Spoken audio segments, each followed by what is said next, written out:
Fala pessoal, sejam muito bem-vindos ao curso de revisão de questões do TEC 2021, um curso para você conquistar de forma definitiva o seu título de especialista em cardiologia.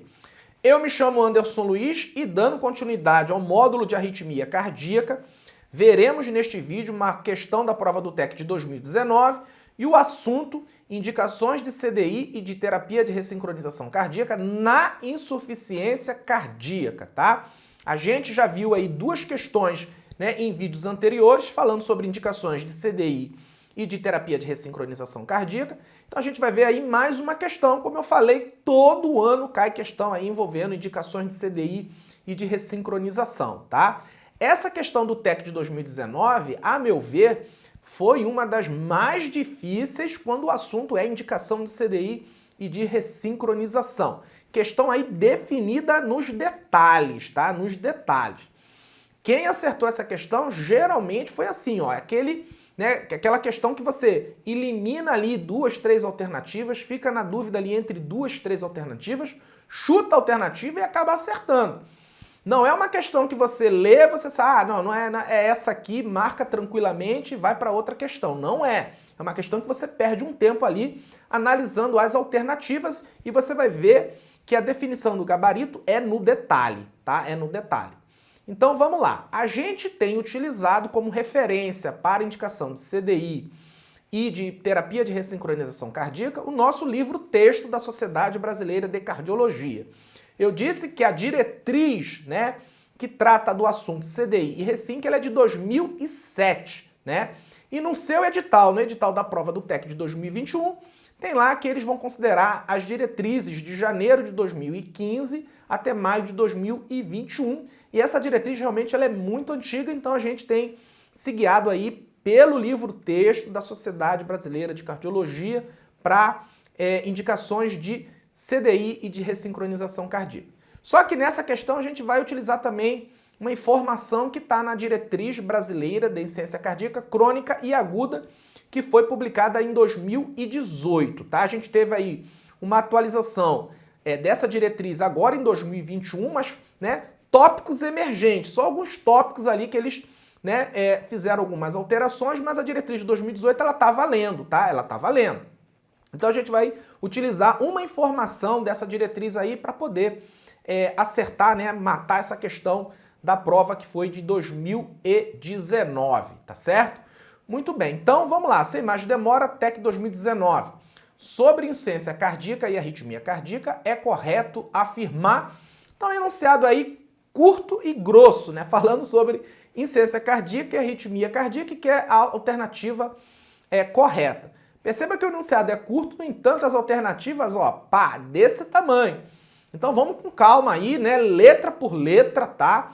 Para a gente poder fechar aí essa questão aí, tá? Então vamos lá, letra A. A terapia de ressincronização cardíaca e cardioversor desfibrilador implantável está indicada para pacientes com insuficiência cardíaca sintomáticos que já vêm com terapia medicamentosa otimizada, apresentando disfunção sistólica grave, fração de ejeção menor que 35%, além de distúrbios de condução intraventricular com duração do complexo QRS maior que 120 milissegundos.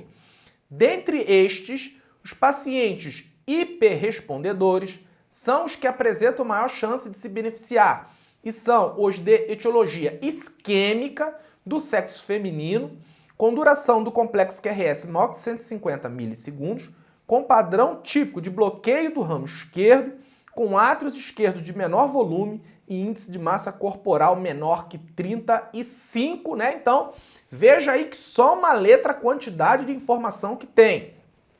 A gente já resolveu aí questões anteriores sobre indicação de Ressinc e de CDI. Você lembra de alguma vez a gente ter falado aí para indicar ressincronização, um complexo QRS teria que ser maior que 120 milissegundos?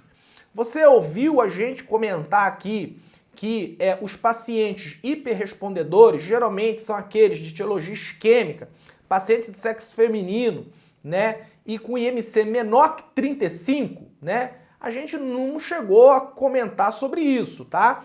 Então aí, pra gente acertar, essa questão, eu falei, são os detalhes, tá? Então vamos lá, ó. Ele diz, complexo QRS maior que 120 milissegundos, tá? Sexo feminino e MC menor que 35. Então vamos para a indicação, né, de ressincronização, tá? Do livro texto da Sociedade Brasileira de Cardiologia, tá? Então tá aí, essas são as indicações, né? Classe 1, classe 2A, perceba aí, né, que quando se fala em duração do QRS, ele fala aí, ó, BRE maior que 130 milissegundos, tá? Ele fala que nos pacientes que têm BRD, por exemplo, a duração do QRS é maior que 150 milissegundos. Quando a gente vai para a classe 2B, perceba também, ó, que QRS entre 130 e 150 milissegundos, QRS maior que 130 milissegundos, em nenhum momento, né, é falado aqui QRS maior que 120 milissegundos. E também não tem nenhum momento, né, a diretriz aí falando que os pacientes hiperrespondedores são pacientes, por exemplo, do sexo feminino, né, e com índice de massa corporal menor que 35, tá? Então, o que acontece? A letra A está o quê? Está errada, tá? A letra A está errada, então a gente corta a letra A. Vamos para a letra B. Letra B. Na presença de bloqueio atrioventricular, com indicação de marca-passo, em pacientes com IC e disfunção ventricular sistólica, há benefício de uso da terapia de ressincronização cardíaca, independente da duração do QRS, por reduzirem visitas à emergência, hospitalização por insuficiência cardíaca e mortalidade por todas as causas, tá? Então, naquele paciente que tem aí um BAV, né, um bloqueio atrioventricular, com indicação de marca-passo, tá? Tem disfunção sistólica do ventrículo esquerdo.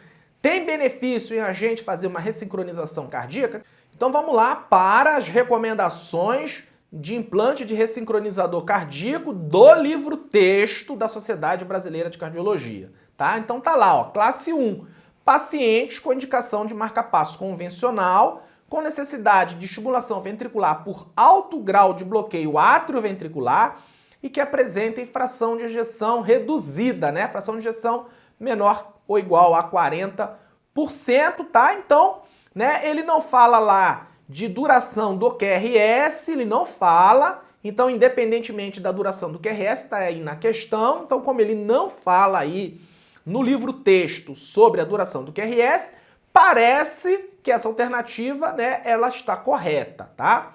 No entanto, o que chama a atenção é o seguinte, né, diz que a terapia de ressincronização cardíaca, neste caso, reduz o quê? Visitas à emergência, reduz hospitalização por insuficiência cardíaca e, ó, mortalidade por todas as causas. Mortalidade por todas as causas. E aí a gente desconfia, né? Reduz visitas à emergência, ok, reduz hospitalização, ok, mas mortalidade por todas as causas? A gente começa a duvidar. E aí, ó, olha o que tá na diretriz brasileira de ciência cardíaca crônica e aguda, página 462, tá? Página 462. Eu vou dar um zoom aqui para você ver. Ó, indicação de ressincronização no bloqueio atrioventricular, tá assim, né? A terapia de ressincronização cardíaca para pacientes com insuficiência cardíaca, fração de ejeção reduzida, com a indicação de estimulação ventricular por bloqueio atrioventricular avançado, para reduzir morbidade. Então, a indicação de terapia de ressincronização, nesse caso aí, não reduz mortalidade, reduz morbidade. Então, a letra B está errada. Veja, detalhe, letra B está errada. Vamos para a letra C. A morte súbita por arritmia ventricular em IC foi expressivamente reduzida com a terapia farmacológica contemporânea. Antagonistas neurohormonais, beta-bloqueadores, antagonistas da aldosterona e inibidores da neprelizina.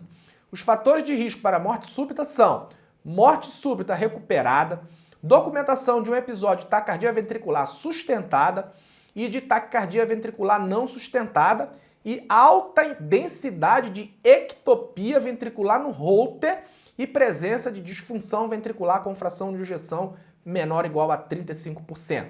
Muito bem, então a gente sabe que realmente a terapia farmacológica aí, contemporânea, reduziu aí expressivamente, né, a mortalidade cardiovascular, tá? E aí ele diz que os fatores de risco para morte súbita, né, são essas arritmias ventriculares. Mas você lembra, né, a gente viu lá nas indicações de CDI, tá, do livro texto da Sociedade Brasileira de Cardiologia, a gente viu que tinha lá sim taquicardia ventricular sustentada, taquicardia ventricular não sustentada. Mas você lembra de ter visto que ectopia de alta densidade, né, ou seja, extrasístole ventricular de alta densidade no Holter era um fator de risco para morte súbita? Não parece que tem isso lá. Então vamos lá para, né, o livro texto, tá aí as recomendações para implante de CDI na prevenção secundária de morte súbita cardíaca em pacientes com cardiopatia estrutural. Então perceba aí que a gente tem, né, classe 1, classe 2A, classe 3, ou seja, aquela que não é indicada. Mas na classe 1 e classe 2A, perceba aí que não tem aí ectopia no Holter, né, de alta incidência, como aí uma das indicações de se implantar CDI, tá? Então, o que está errado aí nessa alternativa, né, é exatamente isso, né? Ectopia ventricular de alta densidade no Holter, tá? Não é um indicativo, né, de implante de CDI, tá? Então a letra C a gente corta, não pode ser, vamos para a letra D.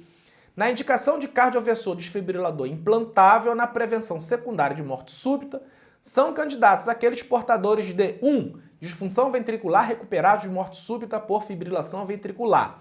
2. Taquicardia ventricular sustentada de causa não reversível. 3. Taquicardia ventricular sustentável, estável ou instável. 4. Síncope recorrente inexplicada. E 5.